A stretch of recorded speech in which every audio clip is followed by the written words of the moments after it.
Well, coming up next, something very special, the Hope. We're going to talk about Israel's Independence Day. He was cheering in the streets. It was a big thing, dancing in the streets and all this. And he was standing in the back there. He says, what the people are dancing here, what they don't know is tomorrow we've got a war. Watch how Israel experienced the taste of birth and the fear of death all at the same time. We'll be back after this.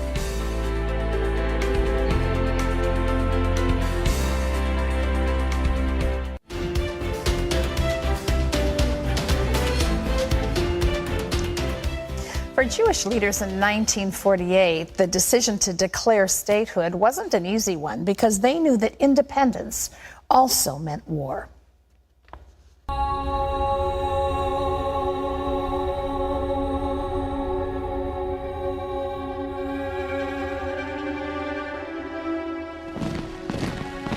With 5 different armies surrounding Palestine, the Jewish National Council had just 24 hours to prepare for a day that had been 2,000 years in the making.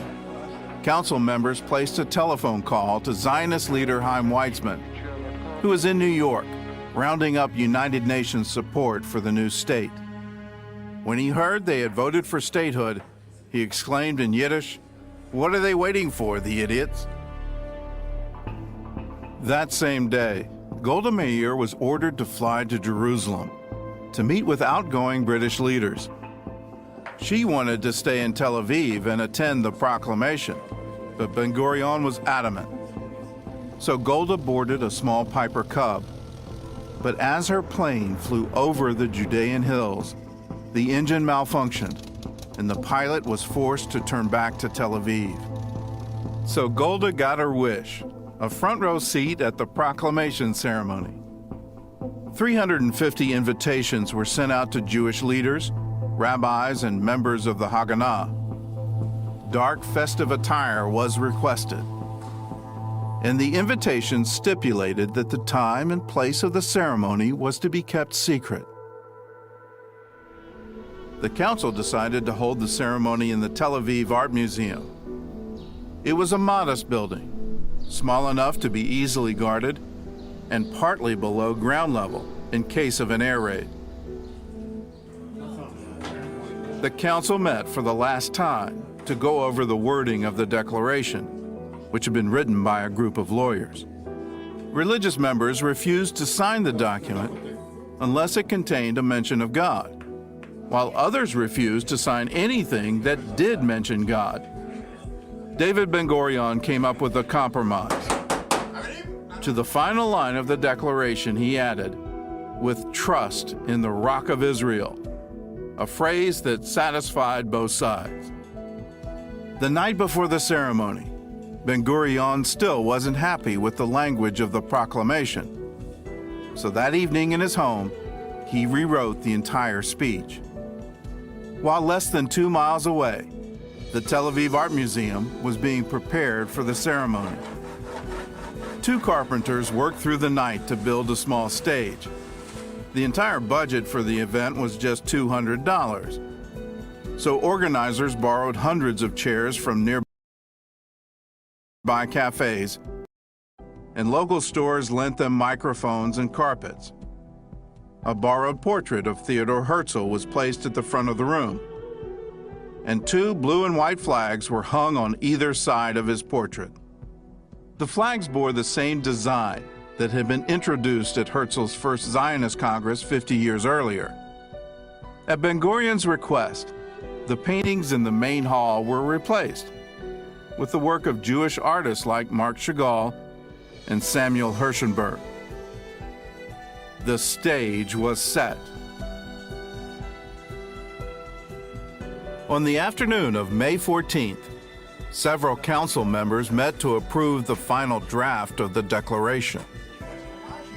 The text was approved unanimously, but just hours before it would be read, the new state still didn't have a name. Historical names like Zion and Judea were proposed and rejected. It was Ben-Gurion who decided that the name would be simply Medinat Israel, the State of Israel. 1 hour before the ceremony, Council members rushed home to change their clothes, while a secretary quickly typed out the declaration. With just minutes to spare, Zev Sharef, the man carrying the final copy, couldn't get a taxi, so he hitched a ride to the museum. His car got pulled over for speeding, and a policeman started to write him a ticket. Sharef argued that the ticket wouldn't be legal because the British had left, and there was no longer any government to enforce it. Plus, he added, "If you keep us any longer, there won't be a new government because I'm the one holding the Declaration of Independence." The policeman waved them on, and just 1 minute before the ceremony, Sharef handed Ben-Gurion his speech.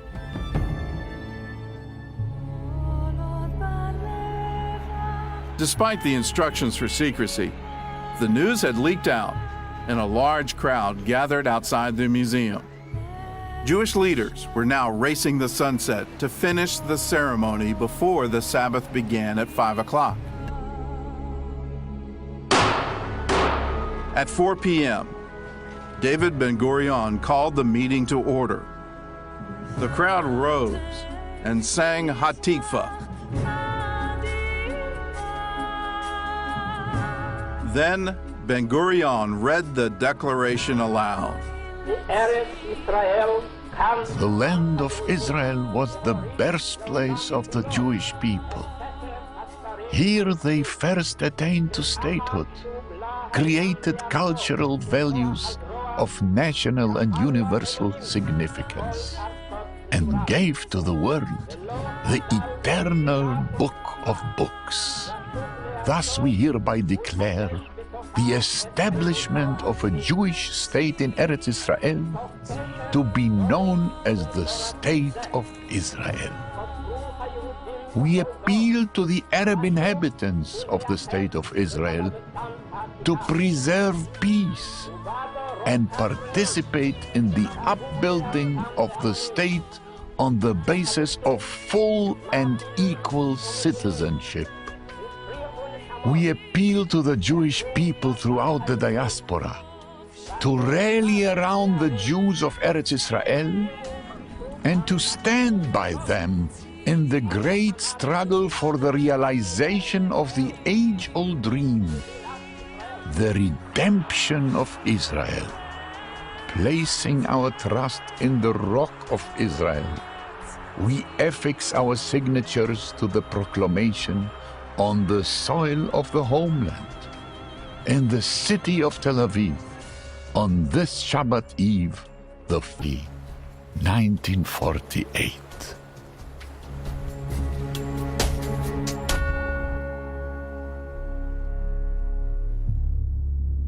After each member of the new government had signed the proclamation, the orchestra played Hatikva once again. As the music died down, Ben-Gurion declared, "The state of Israel is established. This meeting is adjourned." It had taken just 32 minutes to bring independence to a people who had been without a country for 2,000 years. Outside the museum, hundreds of people danced while others wept. That night, Ben-Gurion wrote a simple entry in his diary. Throughout the country, profound joy and jubilation. And once again, as on 29th November, I feel like the bereaved among the rejoicers. Everybody was cheering in the streets. It was a big thing, dancing in the streets and all this. And he was standing in the back there. And he was asked, "This is a great day. This is your dream come true. 2,000 years we're in diaspora. You didn't like the diaspora. You want Hebrew, you want a state, you want this, you've got it." He says, "What the people are dancing here, what they don't know is tomorrow we've got a war." And he said there's going to be a big prize. It wasn't long before Ben-Gurion was proven right. In the Declaration of Independence, he had offered the Arabs an equal place in the new state. But that night, his olive branch was answered by the roar of Egyptian warplanes. At 1 minute past midnight, they bombed the city of Tel Aviv. And at dawn, tanks from 5 Arab armies rolled into the new state of Israel. Jewish diplomat Abba Eban later recalled that Israel knew the taste of birth and the fear of death in the same moment. A year later, in 1949, all sides had grown weary of fighting. Egypt, Lebanon, Jordan, and Syria signed armistice agreements with Israel. The Jewish state had survived the first of many challenges to her existence. The story of modern Israel is essentially the story of the return to the ancestral homeland of exiles from persecution, insecurity, and fear, in quest of freedom, human dignity, independence, and peace.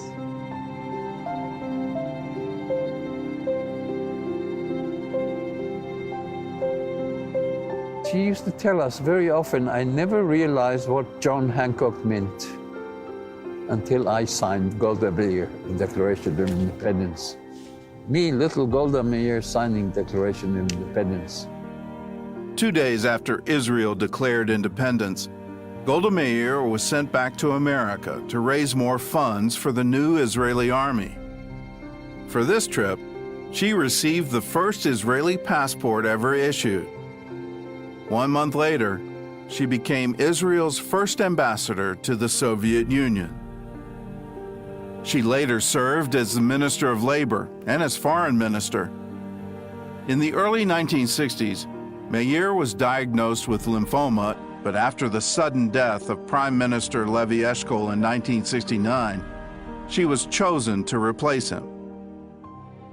Meir held the office until 1974, when she resigned amid controversy over Israel's handling of the Yom Kippur War. She died of lymphoma 4 years later, at the age of 80.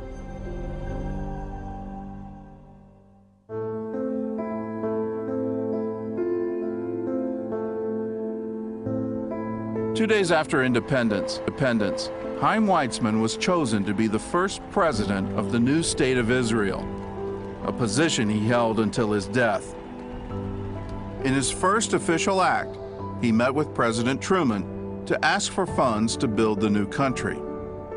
From that meeting, he secured an export-import loan of $100 million. I take the first opportunity to express my heartfelt thanks to the President of the United States and to the government of this country for making out of Israel a reality. The Weizmann Institute, founded in 1934, became a world leader in scientific and medical research. In 1952, Weizmann died at the age of 77, leaving behind a legacy as Israel's first great diplomat. Dr. Weizmann's first name was C-H-A-I-M. And I didn't know how to pronounce it, so I called him Cham. Called him that to his face, and he liked it. He was a wonderful man, one of the wisest people I think I ever met. We had a long, long conversation, and he explained the situation from his viewpoint, and I listened to him very carefully. And at the same time, I sent for Eddie Jacobson, and they both sat down and talked to me for a long, long time.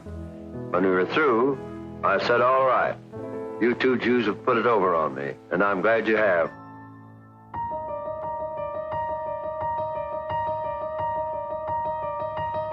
After talking with Weizmann, President Truman instructed the State Department to support the UN's plan for partition in Palestine, which they did reluctantly. Then on May 14, 1948, President Truman recognized the new state of Israel, just 11 minutes after the British mandate officially ended. The United States recognizes the provisional government as the de facto authority of the new state of Israel. 10 days later, Chaim Weizmann visited the White House and gave the president a Torah scroll as a symbol of Israel's gratitude. Truman's response? Well, thanks, Cham. I've always wanted one of these. Regarding his support for Israel, Truman would later say, "I am Cyrus." When Harry Truman, in retirement, is honored for having recognized the state of Israel, the words that come out of his mouth are, "I am Cyrus." He was the one who helped the Jews return to the homeland thousands of years later. And he was the one who helped the Jews rebuild the Third Jewish Commonwealth. And he was the one who history was fortunate enough to have in the right place in the right time. History was fortunate, the American people were fortunate, the Jewish people were fortunate. He was a true hero.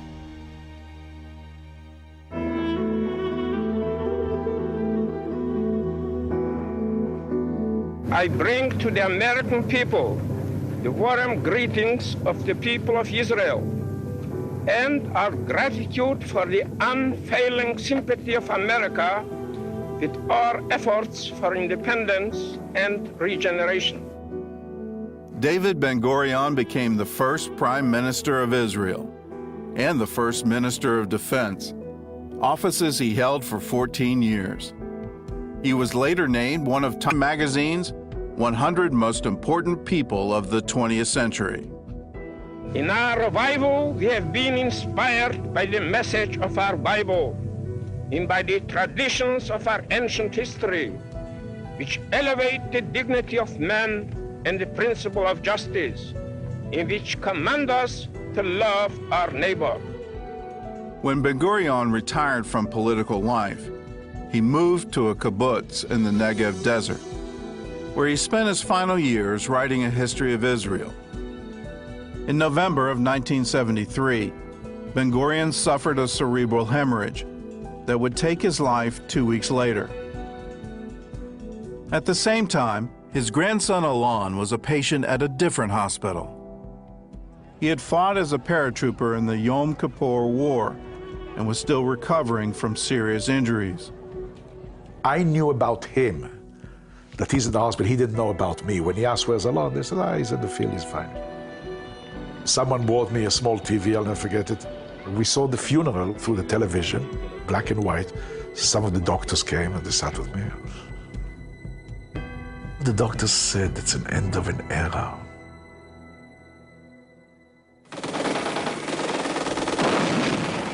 Since its rebirth, Israel has survived wars, terror attacks, and political opposition to its very existence. At the time of independence in 1948, there were just 650,000 Jews living in Israel. Today, that number has grown to more than 6 million, and every year, thousands more from around the world are coming home.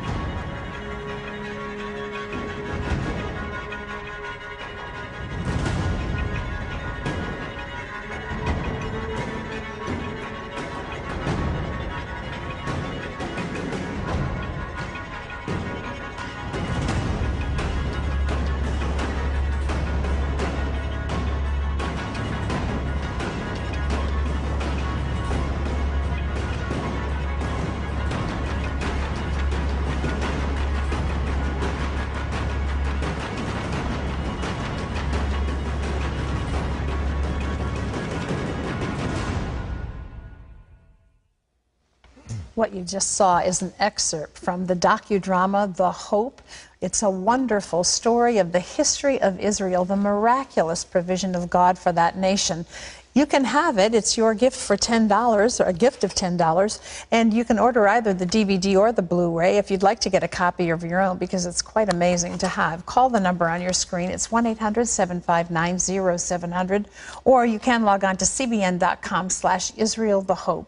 And you can also join the conversation about The Hope on our Facebook page. We'd love to hear your comments about it. So get a copy. It's an amazing, amazing docudrama. Queen Victoria asked her Prime Minister, Benjamin Disraeli, "Mr. Prime Minister, what evidence do you have for the existence of God?" And he replied, "The Jew, Your Majesty." And it really, if there was ever anything that shows that there is a God in heaven who has a plan for humanity, you watch the history of the Jewish people. So anyhow, this DVD you ought to have a copy, you ought to have extra copies, you ought to have copies for your church, your synagogue, your study group or whatever, because it really is an amazing thing and very informative. Well, still